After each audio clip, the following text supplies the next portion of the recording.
माता रानी दोस्तों, नीता विक्रम चैनल में आपका स्वागत है। मैं हूं आपकी दोस्त नीता। माता रानी के नाम का जयकारा लगाएं। कमेंट सेक्शन में जय माता रानी, ओम नमः शिवाय पंचाक्षरी मंत्र अवश्य लिखें। आपकी सभी मनोकामनाएं ज़रूर पूरी होंगी। सभी शिव भक्तों का कल्याण करने शिव जी का परम पावन महीना श्रावण मास आ गया है। दोस्तों, इस माह में भगवान भोलेनाथ माता पार्वती के साथ पृथ्वी पर भ्रमण करते हैं और अपने भक्तों के पूजा पाठ दान पुण्य से प्रसन्न होकर उन्हें मनोवांछित फल प्रदान करते हैं, उनके जीवन का उद्धार करते हैं। यह समय भगवत प्राप्ति का समय होता है, ज्ञान प्राप्ति का समय होता है, क्योंकि दोस्तों गुरु पूर्णमासी के अगले दिन से सावन की शुरुआत हो जाती है और साथ ही साथ चातुर्मास की भी शुरुआत हो जाती है। चातुर्मास में सभी तरह के गुरुजन ज्ञान देते हैं और भक्तजन उस ज्ञान का आनंद लेके अपने जीवन को कृतार्थ कर लेते हैं। दोस्तों, चातुर्मास के नियम, कथा, सभी चीज़ें आपको मैंने ऑलरेडी नीता विक्रम चैनल पे बताई हैं। आज मैं आपको सावन सोमवार के बारे में बताने वाली हूँ। इसे दोस्तों श्रावण सोमवार भी कहा जाता है। जो उत्तर भारत है वहाँ पे सावन सोमवार का पहला व्रत दोस्तों 6 जुलाई 2020 की तारीख को रखा जाएगा। यह श्रावण कृष्ण पक्ष की प्रतिपदा तिथि है। इस दिन सोमवार यानी मंडे का दिन है। इस दिन पे दोस्तों पहला सावन सोमवार मनाया जाएगा और इसके साथ ही साथ दूसरा सावन सोमवार का व्रत रखा जाएगा 13 जुलाई 2020 की तारीख को। यह सावन का दूसरा सोमवार है और तीसरा सावन सोमवार का व्रत रखा जाएगा 20 जुलाई 2020 तारीख को। इस दिन दोस्तों सावन सोमवार तो है ही साथ सोमवती अमावस्या और हरियाली अमावस भी है, जिस दिन पे तुलसी पूजन कर आप विशेष आनंद और लाभ की प्राप्ति कर सकते हैं। 27 जून 2020 की तारीख को चौथा सावन सोमवार मनाया जाएगा और आखिरी सावन सोमवार आ रहा है दोस्तों पूर्णमासी और रक्षाबंधन के साथ 3 अगस्त 2020 की तारीख को। इस दिन पे भोलेनाथ का पूजन करना है, साथ ही साथ पूर्णमासी का पूजन करते हुए चांद को भी आपको अर्घ देना है। अब हम दोस्तों पूजा के विषय में विस्तृत जानकारी प्राप्त कर लेते हैं। भोलेनाथ शिव शंकर को प्रसन्न करना अत्यंत आसान है। बहुत ही कम पूजन सामग्री से पूजन करे जाने पर भी भोलेनाथ शीघ्र प्रसन्न होकर मनोवांछित फल प्रदान करते हैं और भक्तों की हर तरह की मनोकामना पूरी कर देते हैं। तो दोस्तों, इस वीडियो में मैं आपको बताऊंगी सावन सोमवार की पूजा विधि के लिए किन सामान की ज़रूरत होती है, आपको क्या सामान चाहिए, पूजा क्या करनी है, सावन सोमवार के महीने में या फिर सावन सोमवार के व्रत में आपको कौन सी कथा या महात्म्य सुनना है। विशेष उपाय बताऊंगी दोस्तों, जिसे करने से भोलेनाथ शिव शंकर ज़रूर प्रसन्न हो जाएंगे। एक शब्द है जो यदि आप अपने सावन सोमवार के व्रत में या सावन सोमवार के दिनों में बोलते हैं तो ज़रूर आपको भगवत कृपा प्राप्त होगी। तो जल्दी से दोस्तों नीता विक्रम चैनल सब्सक्राइब कर लीजिए। वीडियो के नीचे बने हुए लाल रंग के सब्सक्राइब के बटन को प्रेस करिए, बाजू में न्यू घंटी या बेल के आइकन को प्रेस करिए। इससे आपको व्रत त्योहारों संबंधी सभी जानकारी निःशुल्क प्राप्त होगी। आज का वीडियो पसंद आने पर इसे लाइक करना, फैमिली फ्रेंड्स के साथ शेयर करना बिल्कुल मत भूलिएगा, क्योंकि यदि आप चाहते हैं आप पे शिव भगवान की कृपा बनी रहे तो आपको उनका पूजन पाठ करना चाहिए, ध्यान अवश्य करना चाहिए। सबसे पहले जान लेते हैं दोस्तों सावन सोमवार का व्रत रखने के लिए हमें किन सामान की ज़रूरत होती है। सोमवार का व्रत रखने के लिए दोस्तों आपको चाहिए एक सफ़ेद रंग का कपड़ा, कोई भी पटाया चौकी जिस पे आप पूजा की स्थापना कर पाएँ। यदि वो नहीं है तो आप अपने पूजा घर में भी पूजन कर सकते हैं। बेल के पत्ते यदि आपको मिल जाते हैं तो बहुत अच्छी बात है, जिन्हें बिलव पत्र कहा जाता है।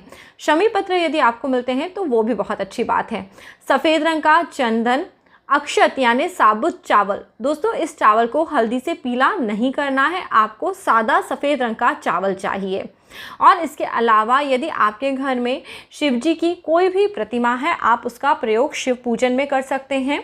कई लोग ये बोलते हैं क्या घर में शिवलिंग रख सकते हैं या नहीं, तो जी हाँ, आप अपने हाथ का अंगूठा जितने आकार का होता है उतने बड़े आकार का आप शिवलिंग रख सकते हैं। अपने घर में आप पारद का शिवलिंग रख सकते हैं, इसे बहुत ही शुभ बताया गया है। और इसके अलावा भी आप पत्थर का शिवलिंग, लकड़ी का शिवलिंग, जो भी शिवलिंग आपको आसानी से मिले आप वो रखें, या जैसी आपकी इच्छा हो उसके अनुरूप आपको अपने घर में शिवलिंग की स्थापना करना चाहिए। इसके लिए दोस्तों अलग से बाद में वीडियो बनेगा कि किस शिवलिंग को रखने से किस प्रकार के फल की प्राप्ति होती है। और साथ ही साथ दोस्तों, अगर आप शिवलिंग का अभिषेक करना चाहते हैं या आपके घर में पीतल के शिव पार्वती हैं उनका अभिषेक करना चाहते हैं, तो दूध, दही, घी, शक्कर, शहद, ये सभी चीज़ें आप एकत्रित कर लें। इसमें से दोस्तों दूध आपको कच्चा लेना है, बिना उबला हुआ, और फ्रिज में रखा हुआ दूध या फ्रिज में रखा हुआ दही इसका इस्तेमाल मत करिएगा। जो आपके कमरे के तापमान पे हो उन्हीं चीज़ों का इस्तेमाल करके शिव पूजन को करिए। दोस्तों, सावन का महीना अति उत्तम होता है भगवान भोलेनाथ और माता पार्वती को प्रसन्न करने के लिए। इसलिए इस माह में आपको यत्नपूर्वक सावन सोमवार का व्रत रखना चाहिए। सावन सोमवार का व्रत रख के ब्रह्म मुहूर्त में यानी सुबह सुबह जल्दी उठना चाहिए।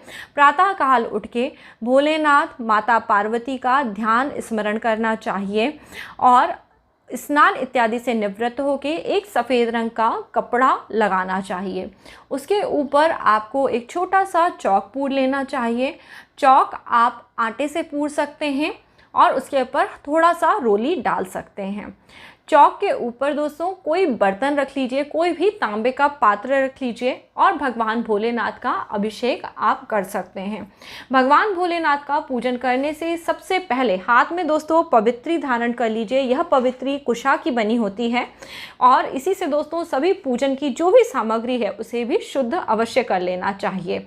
एक बात का विशेष ध्यान रखें, कभी भी दोस्तों चंदन को तांबे के पात्र में नहीं घोलना चाहिए और जो पुष्प, पत्र इत्यादि आपको भोलेनाथ पे अर्पित करने हैं उन्हें आपको हाथ में नहीं रखना चाहिए। उन्हें किसी कटोरी में रखें और उसके बाद भगवान का पूजन करें। अब दोस्तों, पूजा प्रारंभ करने से पहले गणेश भगवान का ध्यान कर लें, गणेश भगवान का पूजन इत्यादि करें। उसके बाद श्री शिव भगवान का पूजन करते हैं, उनका ध्यान करा जाता है। दोस्तों, मैं आपको बहुत ही आसान मंत्र बता रही हूँ। वैसे तो पूजा पाठ के लिए ब्राह्मण या आपके जो ऋषि लोग हैं अलग अलग मंत्रों का प्रयोग करते हैं, परंतु गृहस्थ लोग इतने सारे मंत्र पूजा पाठ में याद नहीं रख पाते हैं। तो यदि आप बहुत सारे मंत्र याद नहीं रख पाते हैं तो एक छोटा सा मंत्र है, इसे अवश्य याद रखिए, क्योंकि इस मंत्र का जाप करने से भोलेनाथ, माता पार्वती का, दोनों का आप साथ में पूजन करते हैं। ओम नमः शिवाय, शिवाय नमः ओम। ओम नमः शिवाय, शिवाय नमः ओम। इस मंत्र को निरंतर जपते रहें जिस समय पे आप भगवान भोलेनाथ शिव शंकर का पूजन करें। इस मंत्र का जाप करने का विशेष फल होता है। यह मनोवांछित आपको जो भी फल हैं प्रदान करता है, आपको ईश्वर के निकट लेके जाता है। भगवान का आवाहन करें, भगवान पे सबसे पहले थोड़े से पुष्प चढ़ाएं, उसके बाद बिल्व पत्र आप अर्पित करें उन्हें आसन के रूप में और उन पे थोड़ा सा जल चढ़ा के उन्हें पाद्य दें। इसके बाद चंदन, पुष्प, अक्षत, यह सभी चीज़ें चढ़ाना चाहिए। भोलेनाथ पे थोड़ा सा गंगा जल अवश्य अर्पित करें और फिर उन्हें स्नान कराना चाहिए। अब दोस्तों, शिव भगवान का अभिषेक करने के लिए सबसे पहले दूध चढ़ाना चाहिए और उसके बाद दही चढ़ाना चाहिए, फिर घी से स्नान कराना चाहिए, फिर शहद से स्नान कराना चाहिए और फिर शर्करा यानी आप शक्कर से स्नान करा सकते हैं। यहाँ पे दोस्तों गुड़, जो पिसा हुआ गुड़ होता है, आप उसका प्रयोग कर सकते हैं। और सबसे आखिर में यदि आपने पंचामृत बना के रखा है तो पंचामृत से स्नान कराएं भगवान को और उसके बाद केसर, चंदन घिस के पीले रंग का एक द्रव्य बना लीजिए। केसर मिला लीजिए, सफ़ेद रंग का चंदन मिला लीजिए, इससे यह पीले रंग का एक द्रव्य बन जाएगा। इसे भगवान को सुगंध के रूप में अर्पित करिए और शुद्ध जल से यानी साफ पानी से भगवान के जो भी रूप हैं आप उसको स्नान कराएं और ओम नमः शिवाय, शिवाय नमः ओम, इस मंत्र का आप लगातार जाप करते रहें। स्नान कराने के बाद भगवान को वस्त्र अर्पित करे जाते हैं। दोस्तों, यदि आपके पास वस्त्र नहीं है तो आप थोड़ी सी मौली अर्पित कर दें और उसके बाद भगवान को दोस्तों उपवस्त्र भी अर्पित करे जाते हैं, तो आप इसी जगह पे भी मौली ही अर्पित कर सकते हैं। अब भोलेनाथ को यज्ञोपवीत पहनाया जाता है। भोलेनाथ श्रृंगार बहुत अच्छा करते हैं, इसलिए आपको उनका पूरे मन लगन के साथ श्रृंगार करना चाहिए। सबसे पहले अपने भोले बाबा को यज्ञोपवीत पहनाते हैं। दोस्तों, कई बार लोग पूजा पूरी होने के बाद यज्ञोपवीत चढ़ाते हैं, पर आपको ध्यान देना है कि आपको जब उन्हें स्नान करा दिया, वस्त्र पहना दिए, उसके बाद यज्ञोपवीत चढ़ा के फिर भगवान पे चंदन अर्पित करें, अक्षत अर्पित करें, आपने जो फूल माला मंगाई है वो अर्पित करें, बिल्व पत्र अर्पित करें। और बिल्व पत्र अर्पित करते समय हो सके तो बहुत आसान सा एक मंत्र आपको सिखा रही हूँ। त्रिदलम त्रिगुणाकारम त्रिनेत्रम च त्रिधा युक्तम त्रिजन्म पाप संहारम बिल्व पत्रम शिवार्पणम। दोस्तों, बिल्व पत्र अर्पण करने की महिमा अपरंपार है।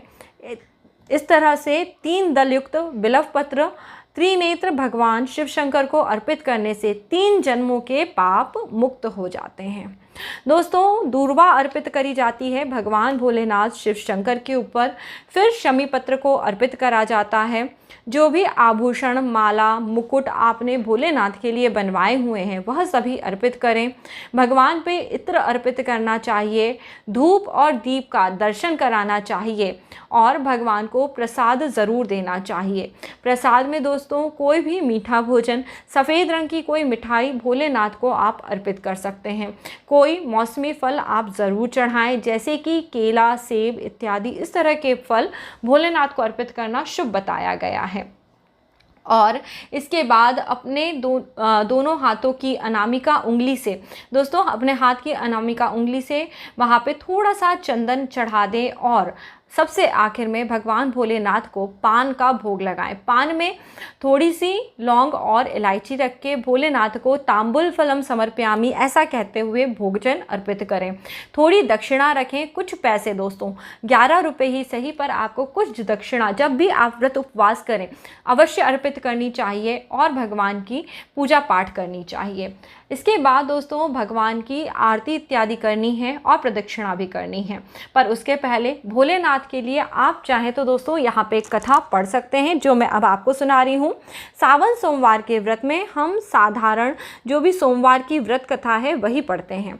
तो अपने हाथ में दोस्तों थोड़े से साबुत अक्षत, पुष्प और थोड़ा सा चंदन लेके अपने हाथ में बैठ जाइए और इस कथा को भक्तिभाव से सुनिए। बोलिए हर हर महादेव की जय, भोलेनाथ पार्वती की जय।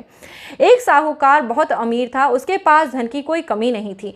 साहूकार के पास सभी प्रकार के सुख और ऐश्वर्य के साधन थे, किंतु उसको एक ही दुख था, उसकी कोई संतान नहीं थी। दिन रात वह इसी चिंता में लगा रहता था। वह पुत्र पाने के लिए सोमवार को भगवान चंद्रदेव व शिव जी की पूजा किया करता था, व्रत रखता था। साहूकार कि भोलेनाथ के प्रति ऐसी भक्ति थी कि एक बार माता पार्वती ने शिव जी से कहा, हे नाथ, ये साहूकार आपका अनन्य भक्त है और सदैव ही आपका व्रत पूजन भक्ति भाव के साथ किया करता है। आप कृपा करके इसकी मनोकामना पूरी कर दें। पार्वती जी के ऐसे वचन सुनकर भोलेनाथ ने माँ गौरी से कहा, हे पार्वती, यह संसार एक कर्म क्षेत्र है। यहाँ पर जो भी जैसा कार्य करता है उसे वैसा ही फल प्राप्त होता है, अर्थात जैसा कार्य मनुष्य करते हैं वैसे ही परिणाम को भोगते हैं। किंतु माता पार्वती आग्रहपूर्वक बोली, हे महादेव, यह आपका अनन्य भक्त है, यदि इसको कोई भी दुख है तो आप उसे अवश्य दूर करिए। यदि आप अपने भक्तों की मनोकामनाएं पूरी नहीं करेंगे तो क्या मनुष्य आपकी भक्ति, सेवा व पूजन करेंगे? पार्वती जी के इस आग्रह को सुनकर शिव जी ने कहा, हे शिवे, इस साहूकार के कोई पुत्र नहीं है, इसी कारण यह दिन रात चिंतित व दुखी रहता है। इसके भाग्य में संतान न होने पर भी मैं इसे पुत्र प्राप्ति के लिए वरदान देता हूँ, किंतु इसका पुत्र केवल 12 वर्ष तक जीवित रहेगा, इसके बाद वह मर जाएगा। इससे अधिक मैं साहूकार के लिए कुछ नहीं कर सकता। यह सब बातें सुनकर साहूकार सुन रहा था। उसने सारी बातें सुनकर ना कोई खुशी हुई और ना ही कोई दुख हुआ। वह पूर्ववत शिव जी की भक्ति पूजा पाठ करता रहा। कुछ समय पश्चात साहूकार की पत्नी गर्भवती हुई। 10वें महीने में उसने एक अति सुंदर पुत्र को जन्म दिया। साहूकार के घर में बहुत सी खुशियां मनाई गईं, किंतु साहूकार ने अपने पुत्र की 12 वर्ष की उम्र जानकर ना तो कोई खुशी प्रकट की और ना ही कोई उत्सव मनाया।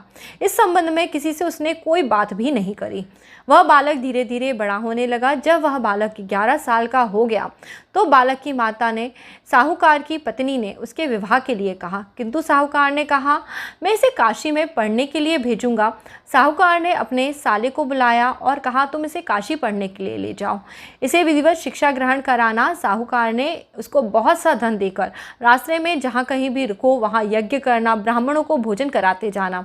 इस प्रकार वह मामा भांजे को भेज दिया। वह दोनों रास्ते में यज्ञ कराते हुए, दान देते हुए, ब्राह्मणों को भोजन कराते हुए जा रहे थे। रास्ते में एक अति सुंदर नगर पड़ा। वहाँ पे राजा की कन्या का विवाह था। एक अन्य राजा का लड़का बारात लेके आया था, लेकिन वह एक आंख से काना था। लड़के के पिता को इस बात की चिंता थी कि वर को देख के कन्या के माता पिता विवाह में किसी प्रकार की अड़चन न डालें। इसी कारण जब उसने साहूकार के अति सुंदर बेटे को देखा तो उसके मन में विचार आया, क्यों ना इस लड़के से विवाह का कार्य पूर्ण करा लिया जाए। यह विचार कर उसने लड़के के मामा से कहा, यदि आप फेरे व कन्यादान का कार्य पूर्ण करा देंगे तो आपकी बड़ी कृपा होगी, हम आपको बहुत सारा धन देंगे। साहूकार के लड़के और उसके मामा ने इस बात को स्वीकार कर लिया। विवाह का कार्य भली प्रकार से हो गया। जब वह लड़का जाने लगा तो उसने चुपके से राजकुमारी की चुनरी पर लिख दिया कि तेरा विवाह मेरे साथ हुआ है, लेकिन जिसके साथ तुम्हें भेजा जाएगा वह एक आंख से काना है।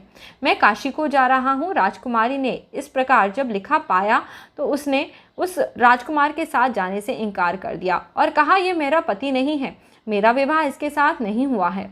वह काशी गए हुए हैं जिनसे मेरा विवाह हुआ है। राजकुमारी के पिता ने यह सब सुना तो उसने अपनी कन्या को विदा करने से इनकार कर दिया। बारात वापस चली गई। उधर साहूकार का लड़का उसके मामा के साथ और उसके मामा काशी पहुंच गए। वहाँ पे लड़के ने पढ़ना शुरू करा और अपना अतिरिक्त समय मामा भांजा यज्ञ दान आदि में व्यतीत करने लगे। इस प्रकार कई महीने बीत गए। जब लड़का 12 वर्ष का हुआ तो उस लड़के ने मामा के साथ यज्ञ करने का आयोजन रखा। अचानक ही लड़के की तबीयत बिगड़ गई। लड़के के मामा ने कहा कि अंदर जाकर सो जाओ। लड़का अंदर जाकर सो गया। थोड़ी देर बाद लड़का मर गया। जब लड़के के मामा ने देखा कि वह मर गया है तो वह बहुत दुखी हुआ। उसने सोचा, मैं पहले यज्ञ पूरा कर लूँ, फिर कुछ सोचूंगा। लड़के के मामा ने यज्ञ पूरा किया, फिर रोना प्रारंभ कर दिया। वह बहुत जोर जोर से रो रहा था। संयोगवश शिव पार्वती जी उधर से जा रहे थे। पार्वती जी ने भगवान भोलेनाथ से कहा, हे नाथ, कोई दुखी व्यक्ति रो रहा है, उसके कष्टों को दूर कर दो। जब शिव जी और पार्वती जी वहां पहुंचे तो उन्होंने देखा वहां पर एक लड़का मरा पड़ा हुआ है। तब पार्वती जी ने लड़के को पहचान लिया। पार्वती जी ने लड़के के मरने का कारण पूछा तो भोलेनाथ ने बताया, हे गौरी, इस लड़के की आयु इतनी ही थी, ये अपनी आयु पूरी कर चुका है। तब पार्वती जी ने विनम्रता पूर्वक कहा, महाराज कृपा करके आप इस लड़के को जीवित कर दीजिए, नहीं तो इसके माता पिता इसके वियोग में तड़प तड़प कर अपनी जान दे देंगे। माता पार्वती की बात सुनकर शिवजी ने लड़के को पुनः जीवित कर दिया। शिवजी की कृपा से लड़का जीवित हो गया और शिवशंकर व पार्वती जी शिवधाम को चले गए। शिक्षा पूरी करने के बाद लड़का और उसके मामा उसी तरह यज्ञ करते हुए ब्राह्मणों को भोजन दक्षिणा आदि देते हुए घर की ओर चल दिए। रास्ते में उन दोनों ने उसी शहर में आए जहाँ पर लड़के की शादी हुई थी। वहाँ पहुँचकर दोनों ने यज्ञ करना प्रारंभ किया। जब वे दोनों यज्ञ कर रहे थे तब उस लड़के के ससुर यानी वहाँ के राजा वहाँ आए और घोड़े पे बैठालकर सेवकों के साथ जा रहे थे। लड़के को पहचान लिया और राजा अपने महल में ले गए। उन दोनों की खूब सेवा करी। कुछ समय राजमहल में रहने के बाद लड़के ने राजा से जाने की आज्ञा ली। राजा ने अपनी लड़की को लड़के के साथ विदा किया एवं बहुत सा धन धान दासियां इत्यादि भेज दिए। जब वे अपने शहर को आए तो लड़के के मामा ने कहा, पहले मैं तुम्हारे माता पिता को तुम्हारे आने की खबर सुना आता हूँ, तब तुम सपत्नी यानी पत्नी के साथ यहाँ पे आराम करो। ऐसा कहकर लड़के के मामा साहूकार को अपने पुत्र के बारे में खबर देने के लिए चला गया। आकर उसने देखा कि उसकी बहन बहनोई छत पर बैठे हैं और वह प्राण त्यागने जा रहे हैं कि यदि उनका बेटा जीवित लौट आया तो वह छत से उतर आएंगे, नहीं तो वह छत से कूदकर अपने प्राण त्याग देंगे। लड़के के मामा ने जब यह समाचार उन्हें सुनाया तो उनका लड़का जीवित लौट आया है तो उन्हें विश्वास नहीं हुआ। तब लड़के के मामा ने शपथ खाकर कहा कि आपका पुत्र अपनी पत्नी के साथ बहुत सा धन दास दासियों सहित घर आया है। तब साहूकार और उसकी पत्नी छत से नीचे उतर आए, प्रसन्नता के साथ अपने बेटे बहू का स्वागत किया। सभी प्रसन्नता के साथ रहने लगे। इस प्रकार भक्तिभाव से जो प्राणी सोमवार के व्रत का पालन करते हैं, प्रेम पूर्वक इस कथा को सुनते हैं और दूसरों को सुनाते हैं, उनके सभी तरह के कष्ट दूर हो जाते हैं, सारी मनोकामनाएं पूरी होती हैं। इस लोक में वे सभी तरह की सुख सुविधाओं को भोग कर अंत में शिवलोक की प्राप्ति करते हैं। इस प्रकार सोमवार के व्रत को विधि पूर्वक करने से भगवान भोलेनाथ और माता पार्वती प्रसन्न होकर मनोवांछित वर प्रदान करते हैं। जय बोलिए हर हर महादेव की जय। ओम नमः शिवाय। सभी लोग सोमवार का व्रत पूजन करिए। और दोस्तों, सोमवार का व्रत जो लोग भी करते हैं, यह 3 प्रहर का व्रत होता है। शाम में प्रदोष काल के बाद यानी करीबन 7 बजे के बाद एक समय एक अनाज का भोजन आप ले सकते हैं। जैसे कि दाल चावल रोटी सब्जी पूरा भोजन नहीं लिया जाता है, केवल एक अनाज जैसे कोई भी रोटी और उसके साथ आप सब्जी, इस तरह का भोजन ले सकते हैं। कई लोग इसको फलाहार रह के करते हैं, यह बहुत ही उत्तम बताया गया है। और कुछ लोग इस व्रत को निराहार होके भी करते हैं। व्रत में पूजा जप तप का विशेष महत्व होता है और साथ ही साथ दान करने से आपको कई गुना फलों की प्राप्ति होती है, हर तरह की मनोकामनाएं पूरी हो जाती हैं। अब दोस्तों, एक विशेष उपाय की बारी आई है जो आप सभी को सोमवार के दिन पे करना है। यह है दोस्तों प्रणव का जाप। प्रणव क्या होता है? ओम दोस्तों, इस मंत्र को भगवान श्री शिव शंकर ने बहुत ही ज़्यादा उत्तम फलदायी बताया है, तो इसलिए आपको कम से कम सोमवार के दिन पे ओम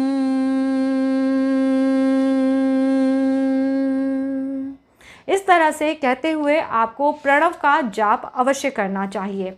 आप दोस्तों यह जाप 108 बार कर सकते हैं, 1008 बार कर सकते हैं, जितना समय और आपकी परिस्थिति हो उस हिसाब से आप इस जाप को कर सकते हैं। अब दोस्तों, मैं आपको बता दूं, भगवान भोलेनाथ शिव शंकर पे पूजा करी जाती है। उसके बाद उन पे कभी भी दोस्तों तुलसी नहीं चढ़ाई जाती है। शिव पूजन में तुलसी का निषेध होता है।